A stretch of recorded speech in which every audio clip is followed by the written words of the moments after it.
어떤 일이 벌어지냐면 이스라엘에 공격해오는 나라들이 있는 거예요. 바로 러시아입니다.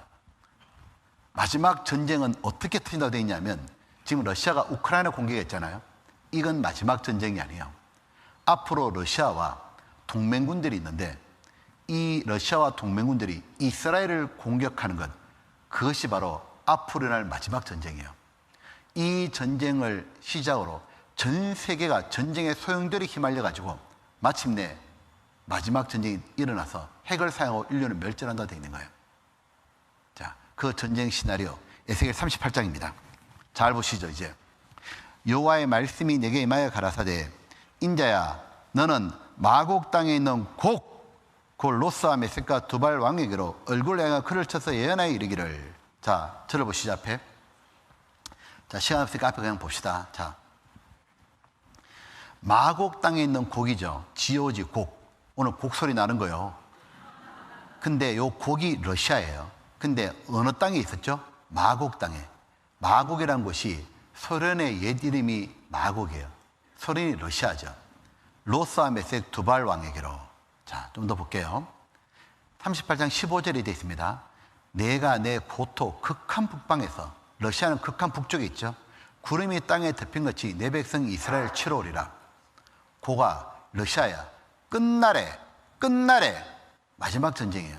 마지막 세상 종말이다 그 말이에요. 내가 너를 이끌어다가 내 땅을 치게 하리니. 하나님의 땅이 이스라엘을 말하는 거예요. 자, 그러면 이스라엘 치는 나라가 곡인데 요 지역이 있냐? 로스 메섹 두발 지역. 극한 북쪽도 러시아고요. 러시아입니다. 언어학적으로도 메스키 모스코바, 투볼스크 모두 러시아 땅을 말하죠. 북쪽으로는 시리아, 터키가 있는데 이 나라는 이스라엘과 상대도 안 돼요. 전쟁할 만한 나라도 러시아고, 언어학적으로 러시아고, 위치도 러시아고, 바로 러시아가 이스라엘을 공격한다고 되어 있고, 더 놀라운 건 러시아 고가 너는 스스로 예배해야 돼. 너와 내게 모인 무리들이 다 스스로 예배하고 너는 그들의 대장이 될지어다. 자, 러시아가 대장이 되어가지고 동맹군을, 협력군을 데리고 온다는 거예요. 그런데 방패와 투구를 갖춘, 전투력을 갖춘 바스, 구스, 붓, 고멜, 그리고 극한 북방의 토갈마 족속과 그 모든 때 그 많은 백성의 물을 너와 함께 끌어내리라. 놀랍게도 5개의 나라가 나와 있죠. 자, 이 나라가 영어로 볼게요. 실명이 나온다는 거예요. 바사가 페르시아예요. 페르시아가 1935년대에 나라 이름을 이란으로 바꾸죠. 즉 러시아가 이란과 함께 이스라엘 공격한다 그 말이에요. 또 하나의 나라 구스가 리도피아, 붓이 리비아, 고멜인데 게르만 족속을 말해요. 자, 여기 토갈마, 터키, 튀르키예, 바로 터키와 같이 친다는 거죠. 자, 지도를 볼게요. 요래되는 겁니다. 터키, 이란, 이디오피아, 리비아, 또 하나가 동유럽 쪽의 고멜인데 신기한 건 러시아가 지금 우크라이나 공격했잖아요. 우크라이나 위에가 벨라루스죠. 요 벨라루스가 옛 소련의 연합국이었죠. 요 벨라루스 안에 고멜이라는 지역이 있어요. 고멜인이 많이 살았나 봐요. 벨라루스가 지금 친러시아죠. 너무 신기한 건 뭐냐면 여기 말하는 나라들이 전부 다 친러시아로 되어 있다는 거예요. 진짜 신기합니다. 반미가 되어 있어요. 보시죠. 러시아가 대장대라 그랬죠. 우리 시대의 가장 강력한 군사국가가 러시아죠. 푸틴은 강대국 가시열망, 우크라이나 침공했다고. 핵무기 보유량 1위가 러시아고 미국 2위입니다. 대장이죠. 러시아이란 급속 밀착이죠. 이란 전 대통령인데 꿈이 뭐냐? 이스라엘 지도서 없애는 겁니다. 제가 봤을 때는 이 인간이 없어지게 생겼습니다. 이란이 제일 미워하는 게 이스라엘이죠. 가루로 만들어버리겠다고. 미국이 경고했죠. 사우디 방송이 이스라엘 이란 전쟁 시기만 남았다. 앙숙입니다. 이디오피아 친공산에 급선했고 러시아 리비아 해군기지 건설했죠. 터키와 러시아가 미를 채가시죠. 최근에 찍은 사진이죠. 보면 푸틴과 함께 이란, 터키, 튀르키예 똘똘 뭉쳤죠. 성경 그대로죠. 여기 벨라루스의 고멜이라는 데가 있죠. 보면 벨라루스 참전 준비 포착한다. 벨라루스 대통령이 푸틴하고 짝이죠.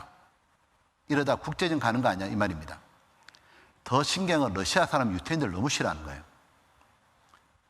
이스라엘 핵무기는 소련을 겨냥하고 있다. 소련의 KGB 정보기 해체되면서 뭘 발표했냐면 이스라엘 핵무기가 저렇게 많은데 희한하게도 아랍을 향하지 않고 우리나라 본토를 향하고 있다고.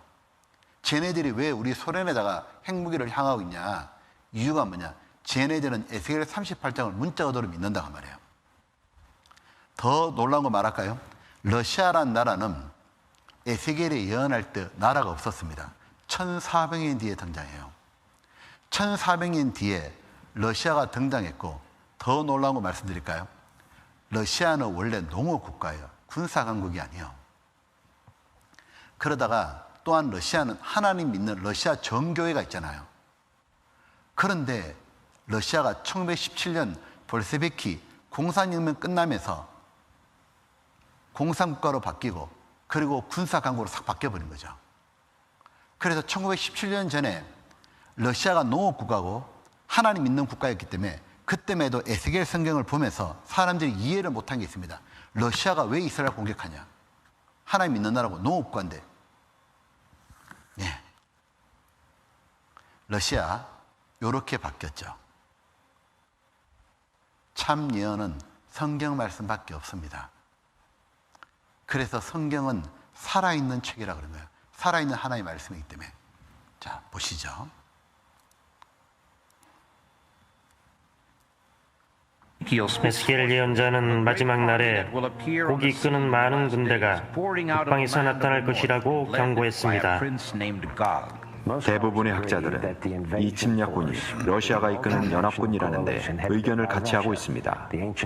고대 메섹은 오늘날의 모스크바를 이루고 고대 두발은 오늘날의 두볼스크를 말합니다. 에스겔 예언자는 오늘날의 이란인 페르시아와 리비아, 에티오피아도 참전하며 마지막에 이스라엘의 멸절을 꾀한다고도 경고했습니다.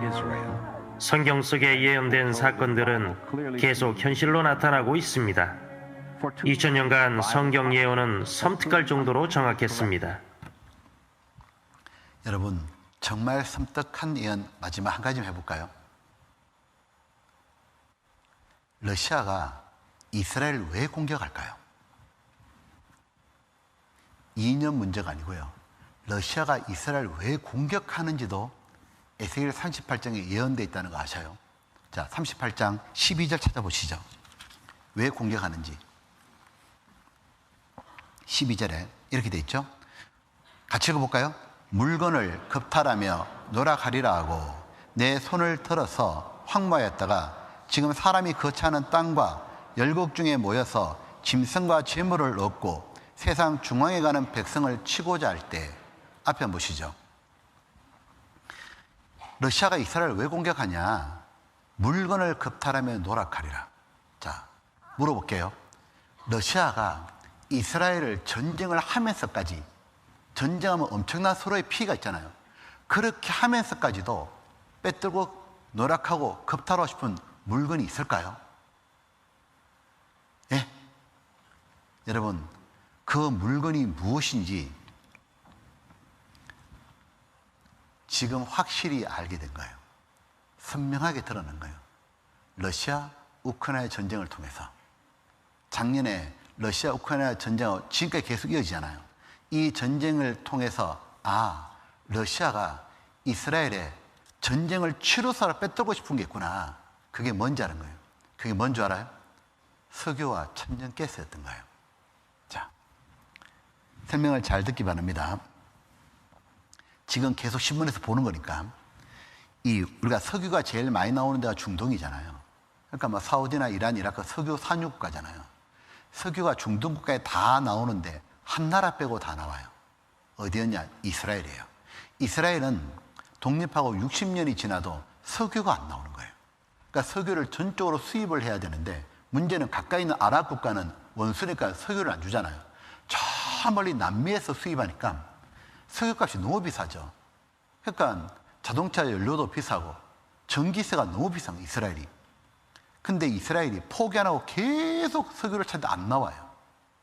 그러다 2004년도에 처음으로 유전이 발견돼요. 그러더니 석유, 천연가스가 계속 발견되는 거예요. 나중에 보니까 이런 모든 유전과 천연가스 합치면 세계 1인 거예요. 그래서 이것을 안 이스라엘은 본격적으로 석유와 천연가스 개발에 착수해요. 우리나라 정부도요, 그 이스라엘 개발에 투자했다는 걸 아셔요? 돈 투자한 거. 그리고 2019년도죠. 코로나 터지기 전에. 그 19년에 드디어 이스라엘은 기반 시설을 모두 갖추고요. 석유와 천연가스를 뽑아낸 거예요. 그리고 국내 소비를 충분히 하고 남았잖아요. 그거를 수출을 해야 돼요. 왜냐하면 한번 뽑아내면 저장할 곳이 없어요. 그래서 이스라엘이 어디를 알아봤냐? 이스라엘이 딱 세계 시장을 딱 보니까 세계 시장에 가장 좋은 시장이 어디냐? 유럽인 거예요. 유럽은 석유가 안 나오잖아. 천연가스가 없잖아요. 근데 유럽은 잘 살잖아요. 이스라엘 가깝잖아요. 황금 시장이 유럽인 거예요. 그 유럽 시장을 녹화하기 시작했어요. 그래서 유럽에 어떻게 수출할까? 수출하는 방법이 두 가지 라인이 있었어요. 하나는 무엇이냐면 이스라엘과 붙은 이집트 쪽으로 해서 천연가스를 액화시켜가지고 이집트 넓은 땅에서 그걸 선박해서 유럽으로 보내는 것. 또 하나의 방법은 뭐냐면 이스라엘 지중해 바다에서 그리스까지 거리가 서울, 부산 4배가 돼요. 2200km예요. 근데 직접 바닷속에 해저로 파이프라인 깔자. 직접 공급하자. 이렇게 해서 유럽 시장을 뚫으려고 노력했었어요. 그리고 실제로 이집트에서는 수출을 좀 하기 시작했어요. 그러는 통에 어떤 일이 벌어졌냐. 작년에 러시아 우크라이나 전쟁이 딱 터져버린 거예요. 전쟁이 딱 터지니까 희한하게도 러시아가 우크라이나에 딱 공격하자 미국과 캐나다, 유럽에 있는 모든 나라들이 벌떡같이 일어났죠. 그리고 러시아를 막 규탄했잖아요. 그러면서 어떻게 하냐면 처음에 경제제재를 가해버렸잖아요. 러시아에다가 유럽 나라의 경제제재를 딱 가하니까 러시아가 뭐라 했냐. 너희가 우리한테 경제제재를 가해 좋다 그러면 러시아는 유럽에 가는 천연가스를 잠가버린 거예요. 유럽이 난리가 났습니다. 왜냐하면 유럽에 있는 이 영국, 독일, 프랑스 이런 나라들은 붙은 나라가 러시아잖아요. 러시아로부터 직접 육지를 통해서 파이프라인, 석유, 천연가스를 공급받았던 거예요. 어느 정도로 공급받았냐면 약 50% 가까워요. 근데 러시아가 천연가스를 잠궈버리고 가격을 올려버린 거예요. 유럽이 난리가 나버린 거예요. 왜냐하면 난방이 안 되잖아요. 공장을 돌려야 되는데. 글자 그대로 러시아가 가스라이팅 해버린 거예요, 완전히. 그러니까 이 유럽 의회, 유럽 연합국이잖아요. 이제 뭐냐, 천연가스를 어딘가 수입을 해야겠어. 어디서 수입할까? 하다 딱 보니까 이스라엘인 거예요. 그 이스라엘과 천연가스 계약을 체결했죠. 그 바람에 이스라엘이 유럽에 수출하던 것이 작년에 50% 뛰어버린 거예요. 수출량이. 어떤 일이 벌어져요? 러시아는 우크라이나하고 전쟁하는 바람에 자기들의 황금 어장인 유럽 시장을 통째로 뺏기게 생긴 거예요. 그래서 러시아가 중국 라인 뚫고 지금 난리잖아요. 근데 유럽에 팔지 못하면 러시아 경제는 꼰도박질 쳐요. 왠 줄 알아요? 러시아는 석유와 천연가스로 먹고 사는 나라예요. 유가가 떨어지잖아요. 러시아 경제가 붕괴돼 버려요. 그래서 러시아 사람들의 사고가 뭔지 알아요? 우리나라의 유가가 떨어지잖아요. 천연가스 가격 떨어지잖아요. 그러면 전쟁합니다. 그 가격 올리려고. 여러분, 결국 러시아는 마지막 선택지가 이스라엘과 전쟁밖에 없어요. 자, 보시죠 한번. 이거 진짜 기적 같은 일이 벌어진 거예요. 2013년도에 저가 꿀 대신 오일 천연가스 대박 터졌다, 이스라엘. 보셨죠? 2016년도. 예. 천연가스 대박 맞았다. 천연가스 노다지 앉았다. 자원 빈국에 있는데 엄청난 석유가 있다. 이러더니 드디어 수송함 건설하더니 2019년도부터 생산한 거예요. 이게 우리 시대에 일어난 거예요. 그러고는 여기 이스라엘이거든요. 요렇게 해저 가스관으로 유럽에 수출하고 이집트에 LNG로 수출하고 요걸 유럽 시장을 두드리고 있었거든요. 그러면서 이집트의 천연가스 수출을 시작했어요. 2020년대 우크라이나 전쟁하기 전이요. 그 다음 그리스하고 유럽 가스관 연결 계약을 했어요. 2020년대. 근데 작년에 우크라이나 전쟁 딱 터진 거예요. 딱 터지니까 푸틴이 서방 제재 선전포가 가깝다더니 바로 가스관 잠가버린 거예요. 러시아가. 가스 무기야. 가스라이팅 했죠. 왜? 유럽에 천연가스가 엄청 공급하니까 에너지를 무기화시킨 거예요. 천연가스 무기로 가스라이팅 했다고 러시아가. 그러자 러시아 가스 의존도를 낮추는 유럽. 어디서 찾았죠? 이스라엘서. 작년 신문입니다. 그리고 결국은 천연가스 공급 회복을 체결한 거예요. 이스라엘이 이집트에서 수출하잖아요. 이집트가 땅이 넓으니까 천연가스 액화하기가 좋은 거예요. 결국은 이스라엘이 러시아 우크라이나 전쟁으로 유럽의 가스 수출이 급증했다고. 이게 우리나라 바로 국가에서 분석한 겁니다. 50% 이상이 늘어나 버린 거예요. 유가가 떨어지죠. 러시아는 빈곤에 빠져요. 왜냐하면 기름값에 따라 널뛰는 러시아 경제예요. 러시아 주요 산업이 전부 다 뭐냐면 석유와 천연가스예요. 그래서 러시아 총리죠. 가장 뚜렷한 문제 우리는 가난이라고. 더 충격적인 거 볼까요? 꺾어진 러시아. 지금 필요한 건 전쟁이다. 석유가 뭐기에? 또 확대해 볼까요? 유가 급등으로 잘 나가다 유가 급나가자 몰라. 국제 금융이 부도설하자 전쟁하자 그러면. 러시아 중동 패권 넘본다. 여러분 보면 러시아는 결국은 선택지가 없어요. 이스라엘 공격합니다. 더 충격적인 게 이 내용이었죠. 하나님께서 말씀하시기를 고가 내가 너를 대적하여 너를 돌이켜 갈고로 네 아가리를 꿰고. 갈고로 네 아가리 깬다는 건 뭐예요? 예, 바로 러시아가 전쟁할 수밖에 없는 상황으로 몰린다고 말해요. 즉 하나님이 작정하신 대로 모두 이루어진다고 말해요. 여러분 보십시오. 이 성경 이제 이 일이 이르기 전에 너에게 말한 것은 이 일이 이룰 때 너희로 믿게 하려 함이라. 예수님께서 왜 성경에 미리 장래일을 말씀하셨냐? 이룰 때 그때는 제발 좀 믿어라 그 말이에요. 여러분 보십시오. 이 성경이 누구 말씀입니까? 너무 놀라운 건 뭐예요? 성경대로 지금 역사가 그대로 펼쳐지고 있다는 거예요.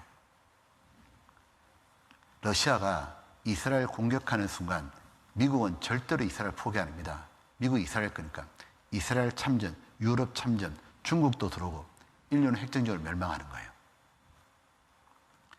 여러분 이제 성경은 그냥 종교 경전이 아니에요. 하나님이 통치하시는 프로그램이 기록된 게 성경이에요.